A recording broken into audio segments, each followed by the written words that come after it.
Hello friends, welcome to editorial analysis by simplified civil services. आज 11 सितंबर को total 2 article discuss किए जाएंगे। दोनों आर्टिकल द हिंदू से लिए गए हैं और दोनों ही मेंस के लिए काफ़ी इंपॉर्टेंट आर्टिकल है, प्रीलिम्स के पर्सपेक्टिव से भी इक्वली इंपॉर्टेंट है। फर्स्ट आर्टिकल जो डिस्कस करेंगे वो है next census should be the last enumeration based one. इस आर्टिकल में हम डायनामिक बेस्ड सेंसस के बारे में बात करेंगे। रजिस्टर बेस्ड सेंसस क्या होता है, इसके क्या एडवांटेजेस हैं और क्यों इंडिया को स्टैटिक सेंसस से डायनामिक सेंसस की तरफ मूव करने की ज़रूरत है। नेक्स्ट आर्टिकल जो डिस्कस किया जाएगा वो है लुकिंग बियॉन्ड संस्कृत। इस आर्टिकल में हम संस्कृत लैंग्वेज के बारे में और उसके अलावा जो भी रीजनल लैंग्वेज है उसके बारे में पढ़ेंगे और समझेंगे कि एक लैंग्वेज को प्रमोट करने से बाकी लैंग्वेज पे किस तरीके से खतरा हो सकता है और इंडिया में किस तरीके से लिंग्विस्टिक डाइवर्सिटीज़ को प्रमोट किया जा सकता है। काफ़ी अच्छा एग्जांपल है इसमें। जो सॉल्यूशंस दिए हुए हैं for promoting all the other languages वो काफ़ी अच्छे हैं, उसके आप नोट्स बना सकते हैं। अगर आपको हमारा एनालिसिस पसंद आ रहा है तो प्लीज़ आप लाइक करें, कमेंट करें, शेयर करें एंड सब्सक्राइब करें। आइए शुरू करते हैं हमारा एनालिसिस। हमारा फर्स्ट आर्टिकल है next census should be the last enumeration based one. यह आर्टिकल द हिंदू में आया है। GS1 इंडियन सोसाइटी मेंस के पर्सपेक्टिव से इम्पॉर्टेंट है, प्रीलिम्स के पर्सपेक्टिव से भी इक्वली इम्पॉर्टेंट आर्टिकल है। आर्टिकल में हम डायनामिक सेंसस के बारे में बात करेंगे। इंडिया को जो हमारा अभी डिकेडल सेंसस हो रहा है उससे मूव होकर डायनामिक सेंसस की तरफ बढ़ने की ज़रूरत है। इसी तरह का क्वेश्चन आपको मेंस में पूछा जा सकता है। इसी को इंग्लिश में लिख दिया जाएगा, do you all agree that India should move towards a more dynamic based census. So ये डायनामिक सेंसस क्या है, इसके एडवांटेजेस क्या हैं, इससे रिलेटेड चैलेंजेस क्या हैं, इस आर्टिकल में हम बात करेंगे। इंटरनेशनल प्रैक्टिसेस के बारे में भी बात की जाएगी। ये हमारा कंप्लीट फ्रेमवर्क रहेगा आर्टिकल का। प्रीलिम्स के पर्सपेक्टिव से सेंसस के बारे में पूछा जा सकता है। सो सेंसस होता क्या है? It is a complete survey that officially collect detail information about the population of a country और अ स्टेट। सो बेसिकली जो सेंसस है उसके थ्रू जो हमारी पॉपुलेशन है उसे गिना जाता है और साथ साथ उनके बारे में डिटेल इन्फॉर्मेशन कलेक्ट की जाती है। Information demographic, education, employment, housing और बहुत सारे सोशो इकोनॉमिक इंडिकेटर्स की हो सकती है। एक आपको फॉर्म भराया जाता है जो स्टैटिक बेस्ड डेटा आपसे मांगा जाता है क्वेश्चनायर के फॉर्म में। ये जो है फॉर्म आपसे भराया जाता है और आपके आंसर्स उसमें आपको लिखने होते हैं। हर 10 साल में ये सेंसस एक्टिविटी सरकार के द्वारा, होम मिनिस्ट्री के द्वारा करवाई जाती है। सबसे पहले सेंसस 1872 में हुआ था और रेगुलर हर 10 साल में जो उसकी शुरुआत हुई थी रेगुलर तरीके से वो 1882 से हुई थी, फिर 1881 से हुई थी, फिर 1891 और उसके बाद सो ऑन आज अभी तक के हर 10 साल में सेंसस हुआ है।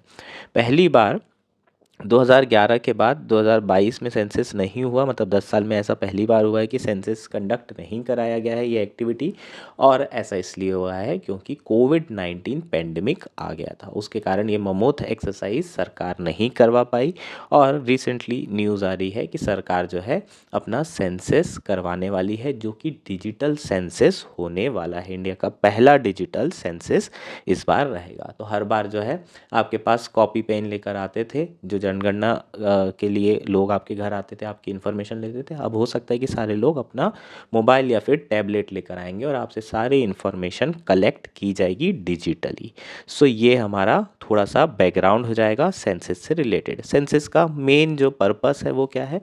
एक तो अपनी जो पॉपुलेशन है जो इंडिया में रह रही है उसके बारे में इन्फॉर्मेशन होना चाहिए। अगर इन्फॉर्मेशन होगी तो उसका हम यूज़ कर पाएंगे in policy making, resource allocation and planning. और आज के समय में डेटा तो हम जानते हैं न्यू ऑयल की तरह काम कर रहा है। सो डेटा काफ़ी इंपॉर्टेंट होगा ये सेंसस के थ्रू जो कलेक्ट किया जाएगा। इसके थ्रू सरकार जो है एविडेंस बेस्ड पॉलिसी फॉर्म कर सकती है। नाउ आर्टिकल शुरू कर लेते हैं। As per the media reports India बहुत जल्दी सेंसस कंडक्ट कराने वाला है और ये कंप्लीट सेंसस लगभग 18 महीने में कंप्लीट किया जाएगा। सो रियलिस्टिकली देखें तो हमें जो रिपोर्ट है वो 2026-27 के आसपास मिलने वाली है। इसका मतलब रफली 16 साल का गैप हो चुका है, और अगर 16 साल के गैप की बात करें तो काफ़ी चीज़ें बदल चुकी होगी। ऑलरेडी इंडिया की जो पॉपुलेशन है वो चाइना को सरपास कर चुकी है according to United Nation report, जो कि अंतरिम रिपोर्ट आई थी। और इसके अलावा बहुत ज़्यादा सिग्निफिकेंट डेमोग्राफी में भी चेंजेस हुए हैं। फॉर एग्जांपल अगर हम बात करें तो जो हौज खास एरिया है 2011 में रूरल एरिया हुआ करता था, लेकिन आज के समय में ये एक बहुत पॉश इलाका है सदर्न दिल्ली का, जहाँ पर काफ़ी अर्बन काफ़ी रिच पीपल रह रहे हैं। While many people are worried that India has been operating without proper data for a long time, in today's world there remains a significant discrepancy between the reality and the data available even for decennial census। बहुत सारे लोग ये चिंता कर रहे हैं कि भाई 16 साल से सेंसस नहीं हुआ है, इंडिया के पास डेटा सफिशिएंट नहीं है, लेकिन ऑथर का ये कहना है कि अगर डेटा होता भी तो भी जो डेटा होता और रियलिटी होती है उसमें काफ़ी ज़्यादा डिस्क्रिपेंसी होती है, वो एक्चुअल पिक्चर हमें शो नहीं करता है। ये डिसीनियल सेंसस की बात की जा रही है। The decennial, this discrepancy is especially noticeable as a decade-long gap draw to the close. In actuality, the decennial format of most census was merely a compulsion because conducting a census is a mammoth and prohibitively expensive undertaking. So the question is कि अगर डिसिनियल census का data reality से अलग है तो फिर इसे 10 साल में क्यों करा रहे हैं? डेटा को जल्दी जल्दी जो है अपडेट करना चाहिए और बार बार सेंसस होना चाहिए। पर क्या सेंसस कराना इतना आसान है? इतनी बड़ी पॉपुलेशन का सेंसस कराना 18-20 महीने लग जाते हैं। सारे सरकारी कर्मचारी अपना काम धंधा छोड़ के सिर्फ जनगणना में लग जाते हैं, यही एक्टिविटी करते हैं। सो क्या क्या साल भर हर 5 साल में या हर 4 साल में सेंसस पॉसिबल है? नहीं है।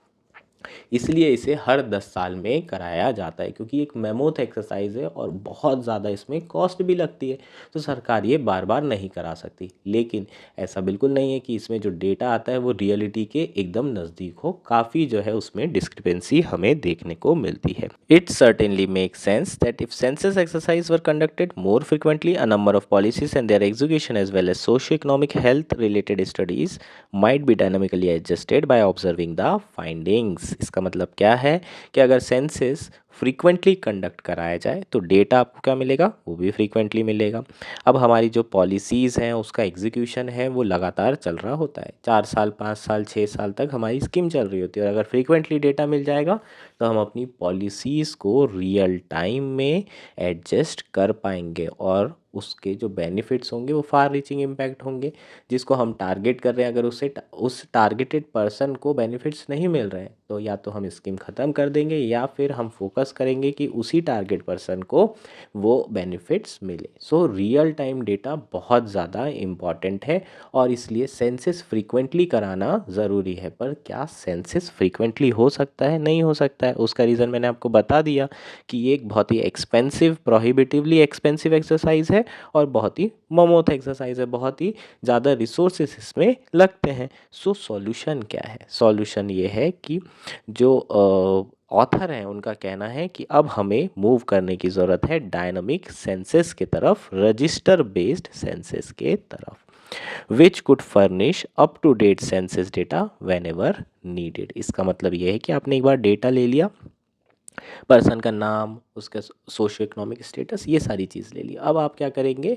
बाकी जितने भी सर्वे हो रहे हैं उससे ये सोशो इकोनॉमिक स्टेटस को अपडेट करते चले जाएंगे। एक बार आपने बस सेंसस ले लिया, अब उसी में आपको सारी चीज़ों को अपडेट करते जाना है। सो आपको बार बार सेंसस लेने की भी ज़रूरत नहीं पड़ेगी। The database would be updated continuously in real time during a dynamic census. So dynamic census basically होता क्या है? डायनामिक और register based census system creates a continuously updated database by integrating data from various government registers such as birth and death records, voter list, rent records और मोर। So basically आपका जो dynamic census होगा वो एक one time census है, आपने digitally सारा data collect कर लिया।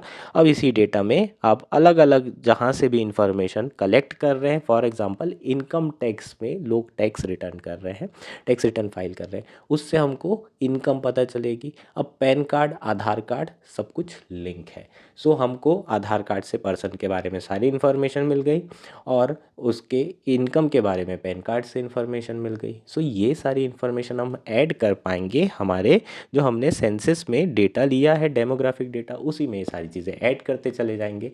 सो एक हमें कंप्लीट पिक्चर मिलेगी फर्स्ट ऑफ ऑल। दूसरा, हर साल जो है इनकम टैक्स रिटर्न भरा जाता है, तो हर साल आप डेटा को अपडेट कर सकते हैं। सो बेसिकली ये है क्या, ये एक डायनामिक सेंसस का एग्जाम्पल है। India was preparing software by which the birth date of child will come into backend of the database of census register, and after attaining the age of 18 years this person would registered as a voter in the voter list from the office of census register, the name would be removed from the voter list upon death। so basically जो हमारी government है उन्होंने एक ऐसा software prepare किया है, पिछले कुछ सालों में ये सॉफ्टवेयर प्रिपेयर किया जा रहा है, जिस पे जो बच्चा होगा वो, उसका अगर जन्म होता है तो वो आपकी जो सेंसस की रिपोर्ट है उसके बैक साइड में रहेगा। बच्चा 18 साल का होगा, वैसे ही उसका जो नाम होगा वो इलेक्शन कमीशन के पास पहुंच जाएगा, उसका वोटर आईडी बन जाएगा। इन केस अगर वो बच्चे की डेथ हो जाती है तो उसका जो नाम होगा वो वोटर लिस्ट से रिमूव कर दिया जाएगा। इस तरह का सॉफ्टवेयर, ऑटोमेटिक सॉफ्टवेयर सरकार के द्वारा डेवलप किया गया है। और ये जो सॉफ्टवेयर है, इसी तरह के जो सॉफ्टवेयर होंगे वो हेल्प करेंगे इंडिया को डायनामिक सेंसस के तरफ बढ़ने के लिए। चीज़ें क्लियर है। अब यहाँ पर हम इंटरनेशनल एक्सपीरियंस के बारे में बात कर लेते हैं। बहुत सारी कंट्री है जैसे Austria, Bahrain, Denmark, Finland, Germany, Greenland, Netherland, Singapore, Sweden and Switzerland, ये सारी की सारी कंट्री डायनामिक बेस्ड सेंसस की तरफ मूव कर रही है, रजिस्टर बेस्ड सेंसस की तरफ मूव कर रही है, which produces useful statistics primarily from government sources using data from various administrative register which includes population, tax, employment, school, hospital records, data from municipalities। so basically ये सारी की सारी country क्या कर रही हैं, जितने भी इनके पास लोगों की इन्फॉर्मेशन है अलग अलग डिपार्टमेंट की, और सारी डिपार्टमेंट की इन्फॉर्मेशन को क्लब किया जा रहा है और सेंसस में रेगुलरली उसे अपडेट किया जा रहा है। होपफुली ये सारी चीज़ें क्लियर है। अब इसका बेनिफिट क्या है, एक बेनिफिट तो यहाँ पर मैंने आपको क्लियरली बता दिया था कि हमें रियल टाइम में जो है, जो भी हमारी पॉलिसीज़ है उसमें हम एडजस्टमेंट कर पाएंगे। दूसरा जो बेनिफिट है वो ये काफ़ी कॉस्ट इफ़ेक्टिव एक्सरसाइज है। जैसे कि ऑस्ट्रिया का यहाँ एग्जांपल दिया है, 2001 में ऑस्ट्रिया ने सेंसस किया था और जो कॉस्ट आई थी वो थी 72 मिलियन यूरो। उसके बाद उन्होंने 2011 में रजिस्टर बेस्ड अप्रोच पर क्या किया, स्विच किया, और ओवरऑल जो कॉस्ट थी वो कितनी हो गई, केवल और केवल 10 मिलियन यूरोस। सो यहाँ पर आप देखोगे तो कितना ज़्यादा चेंज आया है, ऑलमोस्ट 62 मिलियन यूरोस आपकी कॉस्ट कम हो गई है। सो ये जो एक्सरसाइज है ये कॉस्ट इफ़ेक्टिव है।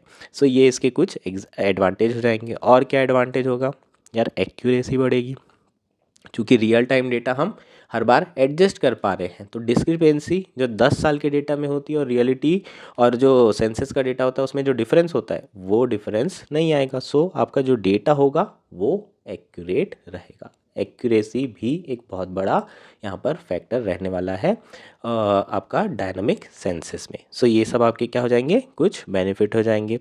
रिसेंटली जो office for national statistics in UK है, उन्होंने प्राइवेट सेक्टर, प्राइवेट कंपनी से भी डेटा इकट्ठा शुरू कर दिया है।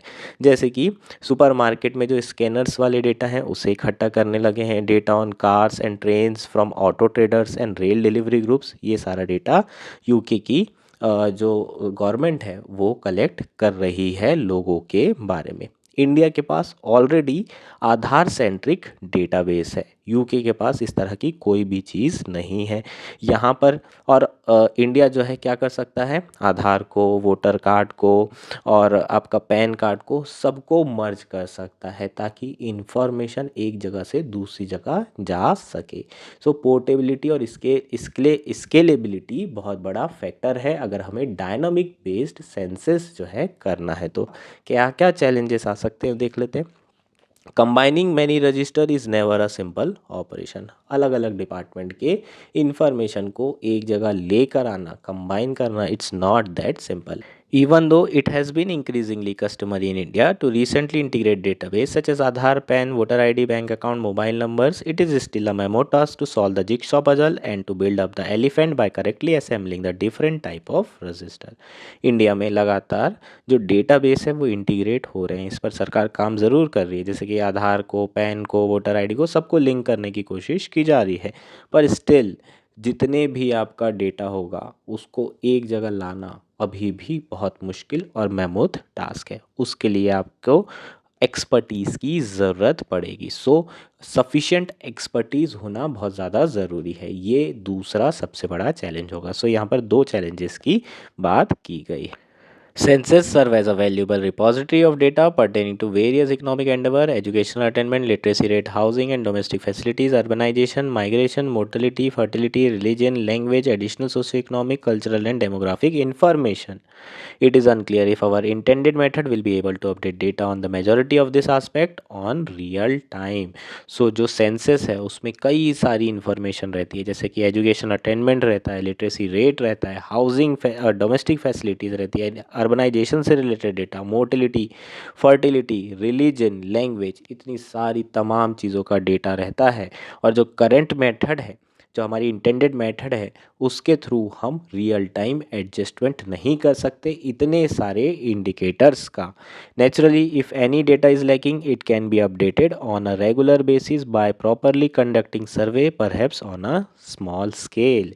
सो अगर मान लीजिए कोई एक पर्टिकुलर डेटा मिसिंग है तो हम उसके लिए एक अलग से स्मॉल सर्वे कर सकते हैं। और overall such exercise might usher in an era of dynamic continuous census and the greatest legacy of digital India might be that if it can be implemented.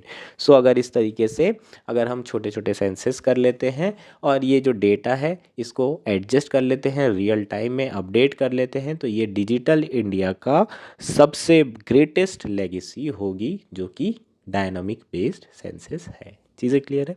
सो ये हमारा कंप्लीट आर्टिकल था। होपफुली ये article आपको clear हो गया होगा। ठीक, तो इसमें एडवांटेजेस क्या क्या हो जाएंगे आपके, real time data, cost effectiveness, accuracy and resource. हमारा नेक्स्ट आर्टिकल है लुकिंग बियॉन्ड संस्कृत। यह आर्टिकल द हिंदू में आया है, GS1 इंडियन सोसाइटी। मेंस के पर्सपेक्टिव से काफ़ी इंपॉर्टेंट आर्टिकल है, प्रीलिम्स के पर्सपेक्टिव से भी इक्वली इम्पॉर्टेंट आर्टिकल है। काफ़ी फैक्ट्स दिए हैं संस्कृत लैंग्वेज से रिलेटेड, तमिल लैंग्वेज से रिलेटेड, जो कि आपको यूपीएससी प्री में 2025 में पूछे जा सकते हैं। सो आपको प्रीलिम्स के पर्सपेक्टिव से यार ये आर्टिकल को अच्छे से कवर करना है। मेंस के पर्सपेक्टिव से तो मैं आपको बताऊंगा ही, एक मेंस का क्वेश्चन भी तैयार कर लेंगे। कैसा क्वेश्चन पूछेगा, do you all agree that one language domination threaten the linguistic diversity and federalism of India। इसका मतलब क्या है, एक लैंग्वेज का डोमिनेशन इंडिया की जो लिंग्विस्टिक डाइवर्सिटी है और इंडिया का जो फेडरलिज्म है उसे, उसके लिए एक बहुत बड़ा खतरा है। क्या आप इससे सहमत हैं? अगर हैं तो उसके लिए आप रीजंस दीजिए। इस तरह का मेंस में आपको क्वेश्चन पूछा जा सकता है। जनरली हम हिंदी के बारे में बात करते हैं, बहुत सारे साउथ के जो स्टेट है वो हमेशा ये एक्यूज करते हैं नॉर्थ इंडियंस को कि आप हमारे ऊपर हिंदी इम्पोज कर रहे हैं और आप हमें हिंदी सीखने के लिए बोल रहे हैं। क्यों ना आप मलयाली सीख लें, क्यों ना आप तमिल सीख लें, आप अपनी लैंग्वेज हमें क्यों सिखा रहे हैं, आप हमारी लैंग्वेज क्यों नहीं सीख लेते। सो बेसिकली अभी तक के हिंदी के ऊपर जो है ये एक्यूसेशंस लगाए जाते थे कि हिंदी को इम्पोज किया जा रहा है, लेकिन इस आर्टिकल में संस्कृत के बारे में बात की गई है कि सरकार जो है संस्कृत को बहुत ज़्यादा प्रमोट कर रही है और इसका कहीं ना कहीं जो डोमिनेशन है वो बढ़ते जा रहा है और बहुत सारी जो दूसरी लैंग्वेज है उसे इग्नोर किया जा रहा है और उसी के पीछे उसी से रिलेटेड यहाँ पर आर्गूमेंट्स दिए गए हैं। ठीक, रिसेंटली जैसे कि संस्कृत डे सेलिब्रेट किया है अगस्त 19 को पूरे देश में, which highlighted and promote the richness and antiquity of Sanskrit. जो संस्कृत की रिचनेस है उसको प्रमोट और हाईलाइट किया गया है। बिल्कुल, जो संस्कृत रही है वो एक सिग्निफिकेंट रोल अदा करती है हमारी कल्चरल और रिलीजियस प्लस इंटेलेक्चुअल लाइफ में, मगर एकमात्र लैंग्वेज पर सोली फोकस करना बाकी लैंग्वेज के साथ जस्टिफाइड नहीं है। सिर्फ एक ही लैंग्वेज को आप प्रमोट कर रहे हैं तो कई सारी लैंग्वेज हो सकता है कि वो विलुप्त हो जाए, एक्सटिंक्ट हो जाए। Sanskrit, one of the oldest language in the world, hold a prestigious place in the liturgical and scholarly tradition of Hinduism, Buddhism and Jainism. Sanskrit one of the oldest language है पूरे दुनिया में। ओल्डेस्ट नहीं है, one of the oldest है, मतलब इससे भी ओल्डेस्ट कोई और लैंग्वेज होगी। ये आपको फैक्चुअल पॉइंट्स है प्रीलिम्स वाले, इस पर आपको फोकस करना है। So Sanskrit holds a prestigious place in Hinduism, Buddhism and Jainism. अगर आप हिंदुइज्म, बुद्धिज़्म और जैनिज़्म के टेक्स्ट उठा के देखें तो ज़्यादातर संस्कृत लैंग्वेज का ही यूज़ किया गया है। इसके अलावा आप वेदास को देख लें, उपनिषद देख लें, और जो एपिक्स हैं जैसे कि रामायण, महाभारत, उसे भी संस्कृत में ही लिखा गया है। ऑब्वियसली अलग अलग लैंग्वेज में लिखा गया है, लेकिन संस्कृत में भी आपको इसके कंपोजिशंस मिल जाएंगे। इसके अलावा फिलोसॉफिकल और न्यूमरस जो है साइंस आर्ट के जो टेक्स्ट हैं वो भी इन्हीं भाषाओं में लिखे गए हैं। और ये हमारे जो एंशियंट इंडिया में जितना भी लिटरेचर है वो ज़्यादातर संस्कृत में ही लिखा गया है। शो कर रहा है कि संस्कृत कितनी इम्पॉर्टेंट है इंडिया के कल्चरल पर्सपेक्टिव से। Historically, Sanskrit received patronage from religious institutions, royal dynasties such as Gupta, Cholas, and colonial era European scholars such as William Jones and Max Muller। ठीक, तो हिस्टोरिकली अगर देखो तो संस्कृत को पैट्रोनेज भी मिला है, रिलीजियस स्कॉलर्स, इंस्टीट्यूशंस और रॉयल डायनेस्टीज सभी ने इनको जो है पैट्रोनेज दिया है। गुप्ता पीरियड में संस्कृत को पैट्रोनेज मिला, चोलाज में मिला, कुछ यूरोपियन स्कॉलर्स थे जैसे कि विलियम जोन्स थे, मैक्स मूलर थे, इन्होंने भी संस्कृत को काफ़ी सपोर्ट किया है और आगे बढ़ाने का काम किया है। पोस्ट इंडिपेंडेंस संस्कृत को प्रमोट करने का काम जो हमारी सरकार है उन्होंने किया है, और वो उसे एक तरीके से इस तरीके से देख रहे हैं कि ये जो संस्कृत लैंग्वेज है ये हमको अपने एंशियंट इंडिया से वापस कनेक्ट कर रही है। सो संस्कृत लैंग्वेज हमारे इंडियन एंशियंट हेरिटेज को रिकनेक्ट का एक माध्यम की तरह देखा जा रहा है। Indian linguistic landscape is incredibly diverse, encompassing numerous ancient language with rich literary tradition including Tamil, Pali, Prakrit, Kannada, Telugu and Malayalam. अगर हम इंडिया की लिंग्विस्टिक लैंडस्केप की बात करें तो खूब ज़्यादा डाइवर्सिटी, इतनी ज़्यादा लैंग्वेज है कि कई लैंग्वेज के बारे में तो हम जानते भी नहीं होंगे। और ये जो एंशियंट लैंग्वेज है ये सिर्फ बोली ही नहीं जाती थी, इसमें प्रॉपरली आपको लिटरेचर मिल जाएगा, प्रॉपर ट्रेडिशंस मिल जाएंगे। कई सारी लैंग्वेज जो अलग अलग स्टेट में आज बोली भी जाती है जैसे कि तमिल हो गई, तेलुगु हो गई, कन्नड़ हो गई, पाली हो गई, प्राकृत हो गई और मलयालम, ये सब बहुत इंपॉर्टेंट लैंग्वेज रही है हमारे एंशियंट हिस्ट्री की, एंशियंट टाइम की। लेकिन सिर्फ और सिर्फ संस्कृत पर अगर ज़्यादा फोकस किया जाएगा तो ये सारी की सारी लैंग्वेज खतरे में आ सकती है। ये लैंग्वेज तो फिर भी अ, अच्छी खासी पॉपुलेशन बोल रही, लेकिन ऐसी कई छोटी छोटी लैंग्वेज है जिसे बहुत स्मॉल पॉपुलेशन अभी स्पोक कर रही हैं। और ऐसे में सिर्फ एकमात्र जो है एकमात्र लैंग्वेज को अगर सरकार इतना ज़्यादा प्रमोट करती है तो बाकी लैंग्वेज के साथ जस्टिफाई नहीं होगा। फॉर एग्ज़ाम्पल अगर तमिल की बात करें तो तमिल जो है क्लासिकल संगम लिटरेचर पूरा का पूरा तमिल लैंग्वेज में लिखा हुआ है। और आर्कियोलॉजिकल फाइंडिंग्स ये बताती है कि ये जो लैंग्वेज है वो सबसे पुरानी लैंग्वेज है। अब तो ऑलमोस्ट ये इस्टेब्लिश हो चुका है कि तमिल ओल्डेस्ट लैंग्वेज है वर्ल्ड की। The discovery of Tamil Brahmi script inscription from second century BC in Tamil Nadu and Sri Lanka challenges the notion that Sanskrit predates Tamil. Scholars such as Kamil Zevebil have highlighted the richness and antiquity of Tamil literary tradition, arguing that it is the one of the oldest living languages with an unbroken literary history. So ये जो आपके facts दिए हैं इसको आपको ध्यान रखना होगा तमिल से रिलेटेड। इस फैक्ट्स को आप लिख भी सकते हैं। बेसिकली जो तमिल की हिस्ट्री है वो बहुत पुरानी है, संस्कृत के पहले से तमिल के बारे में लोगों को जानकारी थी। सो ये ओल्डेस्ट लैंग्वेज है। सो जितनी इम्पॉर्टेंट आपकी संस्कृत है उतनी इम्पॉर्टेंट आपकी तमिल भी है, उतनी ही इम्पॉर्टेंट आपकी तेलुगु भी है। सो जो हमारे यहाँ रिच डाइवर्सिटी है उस पर सरकार को ज़्यादा फोकस करने की ज़रूरत है। सिर्फ और सिर्फ कुछ लैंग्वेज पे अगर फोकस करेंगे तो बाकी लैंग्वेज थ्रेटन होगी। जैसे कि संस्कृत और हिंदी की अगर हम बात करें तो सरकार इन्हें प्रिविलेज लैंग्वेज मानती है। 2011 सेंसस के हिसाब से केवल 24-25 हज़ार लोग ऐसे थे जो कि संस्कृत को एज देयर मदर टंग क्या कर रहे थे, स्पोक कर रहे थे। ठीक, लेकिन इन पर जो सरकार है, जो इस लैंग्वेज पर, इसके प्रमोशन पर खर्चा कर रही है, वो 643.84 करोड़ खर्चा कर रही है बिटवीन 2017 से 2020 के बीच में। वहीं अगर इसी पीरियड में तमिल के ऊपर जो प्रमोशन के ऊपर जो खर्चा किया जा रहा है, केवल और केवल 23 करोड़ खर्चा किया जा रहा है। सो कहीं ना कहीं यहाँ पर आपको डिस्पैरिटी देखने को मिल रही है on imbalance in funding that can affect the development of other regional languages, impacting research, publication, educational program and cultural preservation efforts. So ये जो disparity है funding में, इसके कारण जो अदर लैंग्वेजेस हैं उसका डेवलपमेंट क्या हो सकता है, एडवर्सली इम्पैक्ट हो सकता है ना। जो रिसर्च है, पब्लिकेशन है, एजुकेशनल प्रोग्राम है, कल्चरल प्रिजर्वेशन एफर्ट्स हैं, ये सब के सब जो है एडवर्सली अफेक्ट हो सकते हैं। In fact neglecting this language can lead to their endangerment, specially those spoken by smaller communities. जो स्मॉलर कम्युनिटीज़ के द्वारा लैंग्वेज बोली जा रही है, हो सकता है कि वो आने वाले समय में विलुप्त हो जाए अगर सारा का सारा फोकस सिर्फ प्रिविलेज लैंग्वेज लाइक संस्कृत और हिंदी के प्रमोशन पर ही लगाया जाता है। तो in India, privileging Sanskrit and Hindi can be seen as a form of cultural hegemony, where this language are positioned as superior, influencing the cultural and social framework. बहुत सारे लोगों का ये मानना है कि जो संस्कृत और हिंदी लैंग्वेज है, इसे हम, इसके प्रमोशन को हम एक फॉर्म ऑफ कल्चरल हेजुमनी की तरह देख सकते हैं, जहाँ पर इस लैंग्वेज को सुपीरियर लैंग्वेज माना गया है बाकी लैंग्वेज की अपेक्षा, क्योंकि इसकी जो हिस्ट्री है वो बहुत रिच है। लेकिन अभी हमने आपको बताया कि बाकी लैंग्वेज की हिस्ट्री भी इक्वली रिच है। सो हम एक लैंग्वेज पर इतना फोकस नहीं कर सकते। तो कहीं ना कहीं ये कल्चरल हेजिमनी है, कल्चरल डोमिनेशन करने की कोशिश की जा रही है। और इस तरह का अगर डोमिनेशन होगा तो जो अदर लैंग्वेज होगी वो मार्जिनलाइज हो जाएगी। बेसिकली जो कल्चरल हेजिमनी की जा रही है, इसका मेन ऑब्जेक्टिव क्या है? इसका मेन ऑब्जेक्टिव यूनिटी प्रमोट करना है, नेशन बनाना है देश को।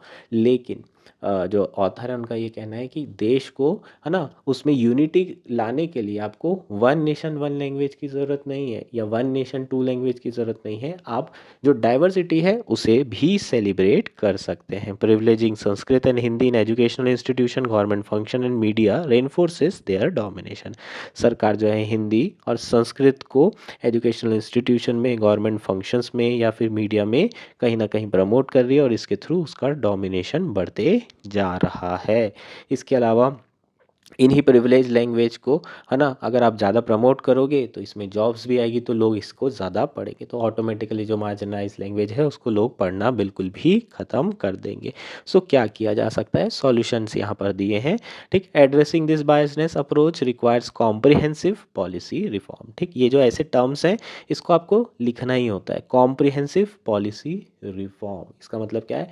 आपको होलिस्टिक अप्रोच चाहिए, आपको ऐसी अप्रोच चाहिए जो कि जितने भी इश्यूज़ हैं सारी लैंग्वेज के, उसको एड्रेस कर सके। ठीक है, एक कंप्लीट अप्रोच की ज़रूरत है। सो कॉम्प्रिहेंसिव पॉलिसी रिफॉर्म्स की ज़रूरत है। इसके अलावा एजुकेशन इनिशिएटिव्स लेने की ज़रूरत है, कल्चरल प्रमोशन करने की ज़रूरत है, कम्युनिटी को एंगेज करने की ज़रूरत है, और टेक्निकल सपोर्ट की ज़रूरत है। सो आपको ये सारी चीज़ें, ये अप्रोच रखनी पड़ेगी, तब जाके आप जो है इंडिया की जो लिंग्विस्टिक डाइवर्सिटी है उसे बचा पाएंगे। ठीक, क्या क्या कर सकते हैं अब इसमें? इंडिविजुअल बात की है कि गवर्नमेंट को क्या क्या चीज़ें इंप्लीमेंट करनी है। Government must implement policy promoting all languages equally, ensuring representation in educational curricula, governmental proceedings and public media. सारी लैंग्वेज को इक्वली प्रमोट करिए। एजुकेशन करिकुलम में सारी लैंग्वेजेस से रिलेटेड चीज़ें होनी चाहिए। सिर्फ संस्कृत को ही क्यों पढ़ाया जाए? जैसे केंद्रीय विद्यालय में हम लोगों को 10 तक के संस्कृत पढ़ाई जाती थी, 8 तक तो संस्कृत कंपलसरी है, उसके बाद भी 10 तक संस्कृत पढ़ाई जाती थी, तो बाकी लैंग्वेज भी पढ़ाई जा सकती है। सो इक्वली बाकी लैंग्वेज को भी करिकुलम में जो है शामिल करने की ज़रूरत है। गवर्नमेंट की जो प्रोसीडिंग्स हैं उसमें शामिल करने की ज़रूरत है, जो सेलिब्रेशन किया जा रहा है उसमें शामिल करने की ज़रूरत है। नेशनल एजुकेशन पॉलिसी ने कहा था कि जो फोकस है वो मदर टंग पर होना चाहिए, जो कि step in a right direction है। सरकार कल्चरल इवेंट्स करा सकती है, लिटरली प्रोग्राम्स करा सकती है for to celebrate the linguistic diversity of this country, और इसी के थ्रू वो लिंग्विस्टिक डाइवर्सिटी को एनकरेज कर सकती है। सो कल्चरल इवेंट्स और लिटरेरी प्रोग्राम हो सकते हैं।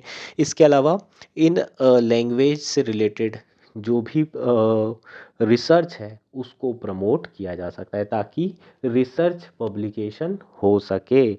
और इसके अलावा जो लोकल कम्युनिटी है, जो लोग ये लैंग्वेज बोल रहे हैं, उनको सपोर्ट करना बहुत ज़्यादा ज़रूरी है, उनको इन्वॉल्व करना बहुत ज़्यादा ज़रूरी है, ताकि इस लैंग्वेज को प्रिजर्व और प्रमोट किया जा सके। Creating platform for speaker of marginalise language to share their stories and cultural practices and utilising technology to develop language learning tool and digital content in local languages are crucial steps. तो ये सारे जो solution है यार बहुत अच्छे हैं, इसको आपको लिखना है। एक प्लेटफॉर्म क्रिएट कर दीजिए जहाँ पर मार्जिनलाइज लैंग्वेज बोलने वाले स्पीकर हैं वो अपनी स्टोरीज़ को शेयर करेंगे, अपनी कल्चरल प्रैक्टिसेस को शेयर कर सकेंगे, और इन्हीं टेक्नोलॉजीज़ का यूज़ करके लैंग्वेज लर्निंग टूल्स बनाया जाए, ताकि इनकी लैंग्वेज को भी जो आम जनता है वो भी सीख सके और समझ सके। डिजिटल कंटेंट लोकल लैंग्वेज में भी डेवलप करने की ज़रूरत है। सिर्फ हिंदी या संस्कृत, इन्हीं में ज़्यादातर डिजिटल कंटेंट हमें अवेलेबल होता है। सो बाकी लैंग्वेज में भी अगर डिजिटल कंटेंट होगा तो ऑटोमेटिकली उसे भी लोग पढ़ पाएंगे। क्योंकि अब ज़्यादातर लोगों को है ना, मान लीजिए कि इंटरनेट का इस्तेमाल कर रहे हैं, अब उनकी लोकल लैंग्वेज में चीज़ें हैं नहीं, तो वो अपनी लोकल लैंग्वेज पढ़ना बंद कर देंगे। ऐसे में धीरे धीरे अपनी लोकल लैंग्वेज लोग भूलने लग जाएंगे। जनरेशन दर जनरेशन जो दूसरी लैंग्वेज होगी, जो अवेलेबल होगी, उसी को लोग पढ़ेंगे, सीखेंगे। इसलिए हमें डिजिटल कंटेंट भी अब लोकल लैंग्वेज में डेवलप करने की ज़रूरत है।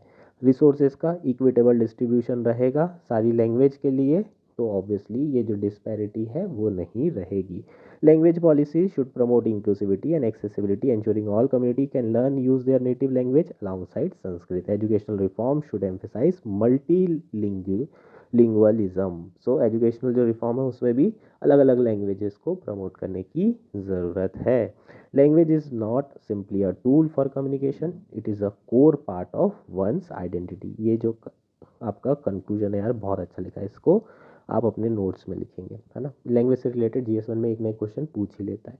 सो लैंग्वेज एक सिंपल टूल ऑफ कम्युनिकेशन नहीं है, ये पर्सन की कोर आइडेंटिटी है। लैंग्वेजेस के कारण देश में बंटवारे हुए हैं। जैसे श्रीलंका की बात कर ले, श्रीलंका में सिविल वॉर चल रही है तमिल और सिंहलीस के बीच। जैसे पाकिस्तान और बांग्लादेश के बीच में जो बंटवारा हुआ है वो भी लैंग्वेज के कारण हुआ है, बांग्ला लैंग्वेज के कारण हुआ है। सो लैंग्वेजेस के कारण देश डिवाइड हो जाते हैं। तो लोगों की ये आइडेंटिटी है। अलग अलग स्टेट हमारे यहाँ लैंग्वेज के बेसिस पे बने हुए हैं, इसलिए बनाए गए हैं ताकि अलग अलग स्टेट जो है ब्रेक करने की मांग ना करे, है ना, देश से अलग होने की मांग ना करे। In a country as diverse as India, privileging specific language over others can create significant cultural and political issue. अगर हम एक लैंग्वेज को प्रिविलेज देते हैं ओवर अदर, तो उसके कारण बहुत ज़्यादा पॉलिटिकल इशू और कल्चरल इश्यूज आ सकते हैं, क्रिएट हो सकते हैं, अशांति हो सकती है सोसाइटी में, क्यों हो सकता है। By promoting linguistic diversity, India can celebrate its rich linguistic heritage while ensuring the development of all its languages. अगर हम लिंग्विस्टिक डाइवर्सिटी को प्रमोट करते हैं तो इंडिया जो है अपनी रिच लिंग्विस्टिक हेरिटेज को सेलिब्रेट कर सकता है, वाइल इंश्योरिंग कि सारी की सारी लैंग्वेजेस का डेवलपमेंट हो सके। ये कंप्लीट आर्टिकल था और इसमें कुछ भी नहीं है, बढ़िया आर्टिकल है। इसमें सॉल्यूशन बहुत अच्छे दिए हुए हैं, चैलेंजेस उतने ज़्यादा अच्छे नहीं है, 2-3 ही पॉइंट यहाँ पर बेटर है। चीज़ें क्लियर है। सो ये हमारा कंप्लीट आर्टिकल था। होपफुली आर्टिकल आपको पूरा क्लियर हो गया होगा। That's it for today. Thank you and enjoy your day.